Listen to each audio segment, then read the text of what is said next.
everybody, Mrs. Bodechon here. So today we're talking all about the basics of Ohm's law. We're going to start off with our equation, V equals IR, and I know it's math, but we're going to make it really easy by using our triangle. I want to remind you guys how to use the triangle. So just remember, if your variables are ever next to one another, like on the bottom of the triangle, you're going to be multiplying. And if you're ever going to look at ones that are on top of the other, this is a division. So like the V would be divided by the R. See how that kind of looks like a fraction? You're just going to put it in your calculator just like that. Or you can do V divided by the R, okay? So if it's on top of one another, it's division. If it's side by side, that's going to be multiplication. So now let's go ahead and break down each variable and SI unit to make sure we got it all. So V is for voltage, right? And voltage is measured in volts, and you can put a V for that at the end of your math problem. Now when you're solving it on our triangle, you're going to cover up the V because that's what you're solving for, which leaves you I and R. They're next to each other on the triangle, so you're going to end up doing multiplication in order to solve that math problem. Now we're going to move on to current, and current is the I. And I know that's really weird because there's no I in current, but I'm going to give you a really helpful way to remember current with a picture in just a few slides, okay? Now current, the SI unit is A for amps or amperes, you might hear it. It's a little bit more official, right? So if we look at our triangle, we're going to cover up that I. Now we have V and R.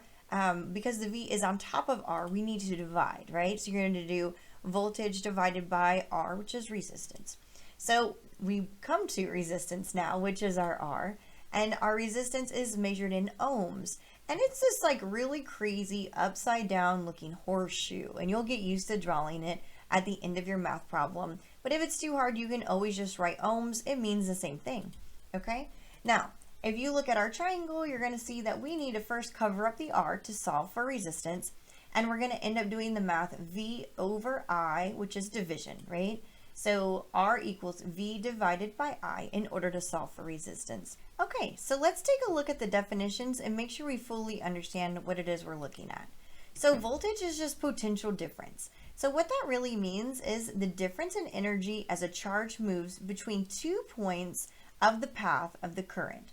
So we're really talking about 2 points in say a wire, okay? If this doesn't make sense, I'm going to show you a model in a second, and I think it'll help you out. All right, so current, the rate at which a charge passes a certain point. In other words, how quickly is it flowing? And then resistance, the opposition to the flow of electric charge. And this is what's going to slow down or stop our current, right? We have these little things called resistors that we can add to it. And resistors are really for our safety and protection to keep our devices from melting, catching on fire, anything like that, right? So let's go ahead and look, because we still could be a little bit lost looking at all of these. So let's look at this model. So this model is really showing you like the inside sort of a wire, okay, or my depiction of it to help you remember these. Now we're looking at current flow first. So the current is flowing just like this.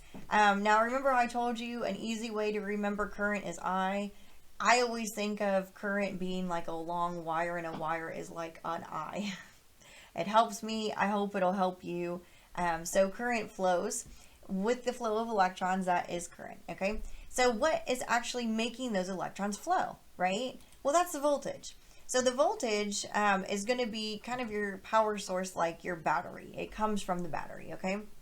And that's what's going to actually push that current along. So I always think of voltage as like somebody who's either super strong or super weak. So if they're super strong, it means they have high voltage, right? And they can push that current flow a whole lot, so you have a very high current. Now, if they have a low voltage, it means they're really weak and they don't have a whole lot of muscle going on, so they can barely push the current. So your current flow is going to be extremely low.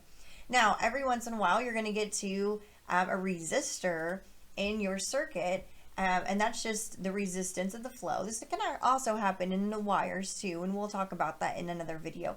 But what it is, it's going to stop or it's going to slow down your current flow, okay? So it's just going to reduce the speed or bring it to a stop altogether. So the current through a wire decreases when resistance increases. So take a look at this. Here's our wire, and we have the current, and notice our current's going incredibly fast right now, right?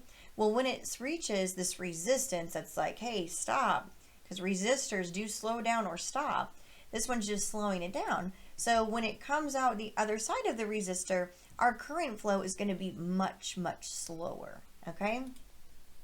Now, the current through a wire increases when the voltage increases. So if we take our voltage, which remember usually comes from some kind of battery or a power source, right? And we put an average amount, or just, moderate amount of voltage, you're going to see that our current is flowing fairly quickly. You're breaking a little bit of a sweat there, right? Now, if we were to add more voltage, increase that voltage, in other words, you can add a battery, add another power source, whatever it is, you can see that we increase that current flow. If we were to continue to do this again and we add another battery or more voltage to our circuit, we're going to end up having an incredibly fast current flow. All right. You guys, I hope this was helpful to you. Thank you so much for watching. Hey everyone, go ahead and click the subscribe button so you can see all the new Science Explained videos coming out. Thanks everybody.